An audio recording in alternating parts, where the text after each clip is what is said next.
Baiklah, di video kali ini, kita akan membongkar rahasia cara membaca pikiran seseorang. Dan mengetahui kapan mereka berbohong. Kita akan menjelaskan tentang ciri-ciri kebohongan. Dengan memahami hal-hal ini Anda akan lebih mampu membaca pikiran orang lain. Dan mengambil keputusan yang lebih tepat. Perlu diingat bahwa kebohongan juga merupakan salah satu sumber terjadinya suatu kejahatan. Jadi, jangan lewatkan dulu peringatan penting ini demi keselamatan Anda.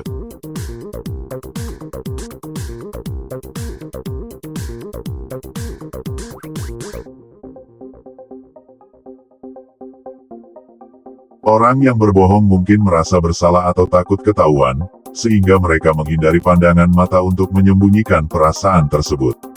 Berbohong bisa membuat seseorang merasa tidak nyaman, dan terkadang menghindari kontak mata kepada lawan bicara bisa menjadi cara untuk mengurangi ketegangan. Saat berbohong, biasanya seseorang mungkin perlu berkonsentrasi untuk memastikan cerita mereka tidak diketahui. Menghindari kontak mata dapat membantu mereka tetap fokus pada kebohongan yang sedang mereka buat.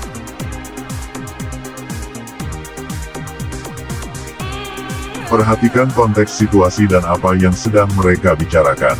Jika seseorang menutup mulut saat membicarakan topik yang rahasia atau pribadi, kemungkinan ada sesuatu yang ingin mereka sembunyikan.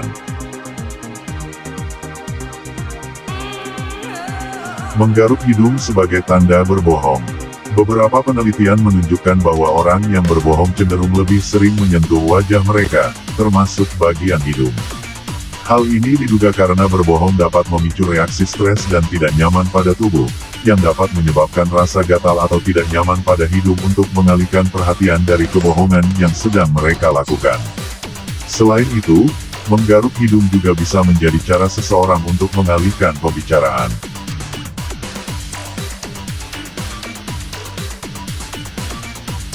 Berbohong dan perasaan gelisah seringkali berjalan seiring dengan adanya beberapa alasan.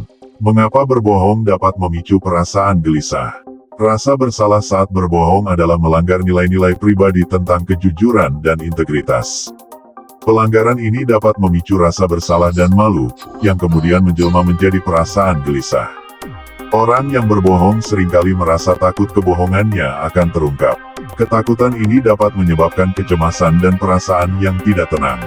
Berbohong membutuhkan usaha dan mental untuk mengingat detail yang tidak benar dan selalu berusaha menyusun cerita yang konsisten. Proses ini dapat menyebabkan stres, yang pada akhirnya memicu perasaan gelisah.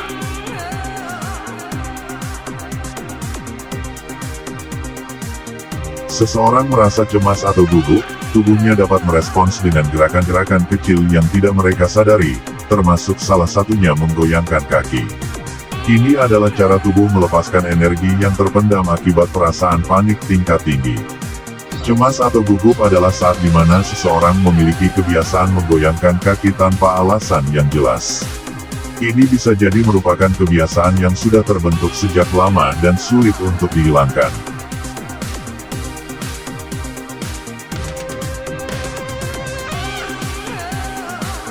Mengusap leher sebagai tanda berbohong. Beberapa penelitian juga menunjukkan bahwa orang yang berbohong cenderung lebih sering menyentuh wajah dan bagian leher. Hal ini diduga karena berbohong dapat memicu reaksi stres pada tubuh, yang dapat menyebabkan rasa gatal atau tidak nyaman pada leher untuk mengalihkan perhatian dari kebohongan yang sedang mereka ungkapkan.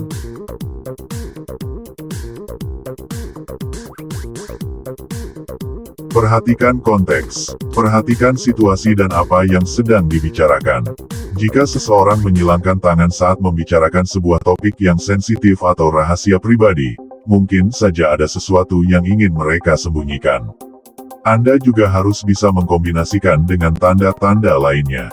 Perhatikan juga tanda-tanda nonverbal lainnya seperti kontak mata, ekspresi wajah, dan bahasa tubuh.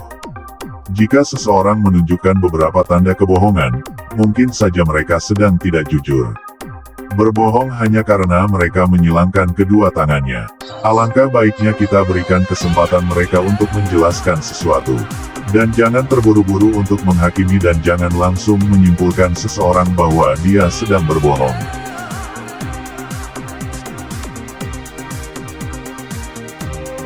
Orang yang berbohong mungkin merasa tidak nyaman atau tertekan. dan selalu melihat ke arah pintu keluar sebagai cara untuk melarikan diri dari situasi tersebut. Selalu merasa terjebak saat diinterogasi, dan diberikan beberapa pertanyaan. Mereka mungkin merasa terjebak dan segera ingin keluar dari ruangan tersebut. Melihat ke arah pintu keluar bisa jadi merupakan manifestasi dari keinginan seseorang.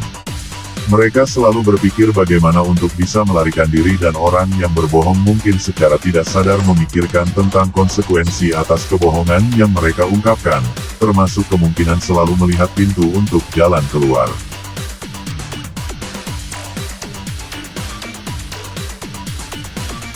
Perlu dan sangat penting untuk diingat, tidak ada satu tanda pun yang pasti menunjukkan bahwa seseorang sedang berbohong.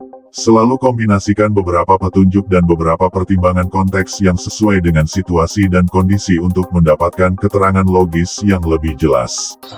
Setiap orang tentu berbeda-beda sifat dan karakternya. Seseorang mungkin lebih pandai berbohong daripada yang lain. Namun kita harus jangan terburu-buru menghakimi seseorang.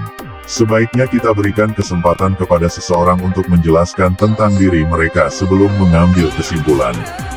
Dengan belajar membaca tanda kebohongan dan cara membaca tanda-tanda kebohongan dapat membantu kita untuk melindungi diri dari orang-orang yang tidak jujur. Namun, penting juga untuk diingat bahwa tidak semua kebohongan itu berbahaya. Terkadang, orang yang melakukan hanya untuk melindungi diri mereka sendiri atau orang lain. Jadi sebaiknya analisislah terlebih dahulu dan kumpulkan semua keterangan yang Anda terima. Jika ini bermanfaat, dukung terus channel ini untuk mendapatkan berbagai macam tips dan trik untuk mencegah kejahatan.